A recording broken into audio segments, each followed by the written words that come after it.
Hello and welcome to the Lola Edits. And I can't believe it, but this is week 2. And this is the official first video dropping from the Lola Edit. And I'm so excited to be doing this today. Today, I am going to be talking about a topic that is very, very close to my heart. And for those that are very close to me, you know, when it comes to money, I'm very passionate about it, passionate about learning, passionate about improving, passionate about investing, and making sure that everyone around me has abundance. Just before I crack on, how's your week been? I hope you've been doing well so far, and I hope you have good plans for the weekend. Mine is just going to be back-to-back trainings because I missed last week, so yeah, I have to cover up on the bootcamp this week. But that aside, let's dive in. So let's start with this question. What does money mean to you? For me, I personally see money as a tool and a means of exchange. It could have a lot of much more meaning to it, but as I dive in, it will get clearer. And I would say my money mindset started from when I was very, very small. So for me, I grew up in the house of 7. So we had 5 kids and 2 adults. And when growing up, I would say I lived around abundance. My dad had 2 cars. I went to private school most of my life. And at the point, even though we were comfortable, I never really understand what it meant to have money, to manage money, or to have wealth, or what wealth really, really means. And for me, as someone that is more of a free-spirited person, I feel when money comes in, yeah, you have to spend it. And going through life, I would say I started making money quite early on. I think my moment I finished my secondary school, started making money, and that's story for another day about business. And when I started business, I started my first business. I think I started doing makeup. I started doing makeup for people. I would go to people's houses. I would make up for brides. I would do a lot of amazing stuff, and it was chill. It was fun. And I would get paid. I would get paid 15,000, 20,000, 30,000. When I traveled, I would get paid more. And after that, or while I was doing that, I went into ushering. So for those that knew me when I was very much in uni, I had an ushering outfit. I think I had around 30 ladies that used to go with me to events, for usher, for parties, for weddings, for birthdays, and it was good. And I made a lot of money then. But because I was making the money, I really didn't know what money was about. I was making it and I was spending it. I will buy the latest phones. I still buy the latest phones now. I'm guilty. I buy the latest gadgets. I would spend on myself. I'll buy clothes. I'll shop.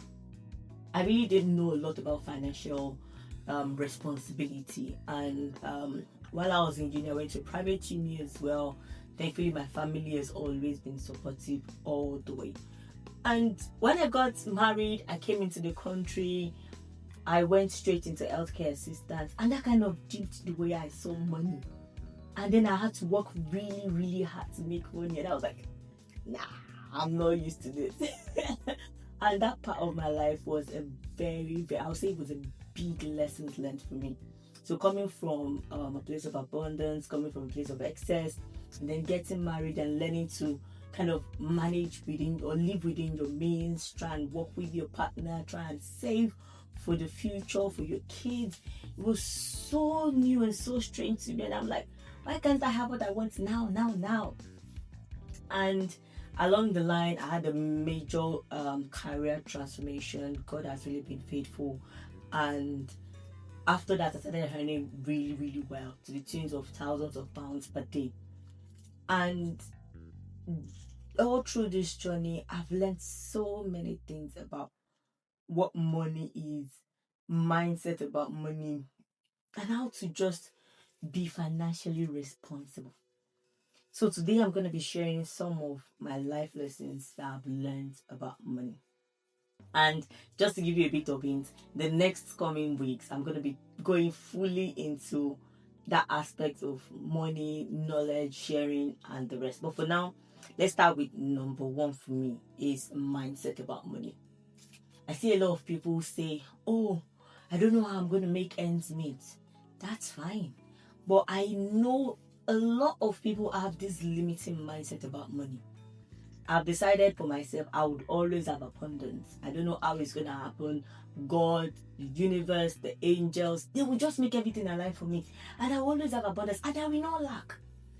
And guys, even though sometimes I say that, I may not even know where the next pound or the next dollar or the next thousand is gonna come from.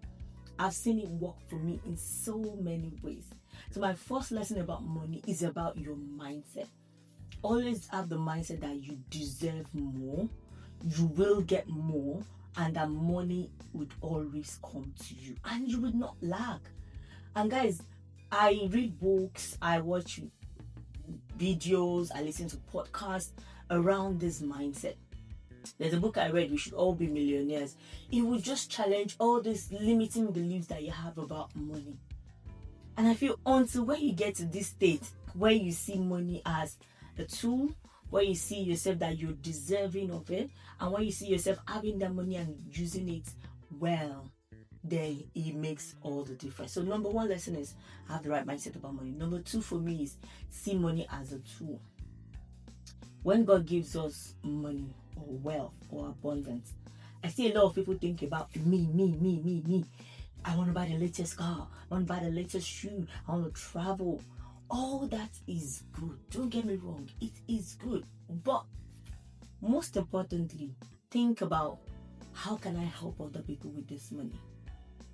How can I touch lives? How can I make a difference? Who can I help? How many kids can I sponsor to school? Who can I feed? And make sure that they have enough stuff in their house. When you have money or when money starts coming to you, don't think about yourself alone. I know sometimes, or for a lot of us now, you might feel like, Lola, it is only when I have abundance that I can think about other people. Not always. Trust me, your £10, your £20, your £30 makes all the difference. So always have that mindset of when you have money, it is not just for yourself. See it as a tool to empower yourself, but also to help and empower other people as well. My next point would be always have an emergency fund. See, have up to 1 month, 2 months, 3 months, up until how much you can afford. Have that pot set aside. And it is called emergency for a reason. So that in case anything happens, you can always go back to it and take from it. I did not learn this lesson early on, but later on, when I became financially independent, I intentionally decided to always have a pot of money that I would never touch, no matter what. Okay, it is only for emergencies, and emergencies could be anything around. Say you want to quickly pay down payment for something, you want to help someone, anything, but it has to be an emergency. If it is not an emergency, don't touch it. We usually advise for you to have a minimum 3 months up to 6 months. That's fine. Pay, set that aside, then you're good. And the last one for me, as I said, I'm gonna be talking about it more in the next coming weeks. The last lesson that I learned about money for me is always invest. Even if it is £1, invest it. Even if it is £2, invest it. The trick to investing is a lot of compound interest. Over time, you will see your money grow so much that you won't even understand how it grows. But the trick is for you to get that amount of growth and money and compounding, you need to let the money breathe. Let it rest. Don't say you are investing in stocks, in shares, in bonds, and 2 minutes you're going to withdraw the money. Next minute you're putting it back. It doesn't work out that way. Learn to invest. And then lastly, before I end, I would say financial education is key. Right now, I'm just intentionally learning, and as I'm learning, I'm going to be sharing my journey with you. Financial education is key. Knowledge of how to save, interest rates, mortgages, investment opportunities, even how to manage your day-to-day budget and spending. All this is very, very critical. Because if you don't set your attention to how your money is coming and how it is going, it is going to be very hard for you to manage your money later on in the future. So if I leave you with anything, the most important thing I want to leave you with is have the right mindset about money. Be positive. Believe in yourself that you will have abundance. And when that abundance comes, when everything starts aligning in your favor, please use your money wisely. I'm still very much on my financial journey. I'm still learning. I'm getting educated. I'm reading. I'm investing. I'm looking at how I can improve my financials. But most importantly, I feel as women, as men, as adults, we owe it to ourselves to learn about the details of how our money travels, what we spend it on, and also equipping the next generation to be financially literate, to be financially responsible, and to be financially independent. So enough of me talking all about money. If you've enjoyed this episode, make sure to like it, send it to someone that will benefit from it, a friend, a sister, your partner, and most importantly, subscribe. And I promise every week I would share beautiful tips about life, about family, about money, about career, about anything at all. But please bear in mind that this page is called the Lola Edit for a reason. We usually believe in life you don't have that edit button, you can't change anything. But for me, I believe we can change so much more. We have the capacity to improve our life, get better, lessons learned, and look at how we can live that amazing life that we deserve.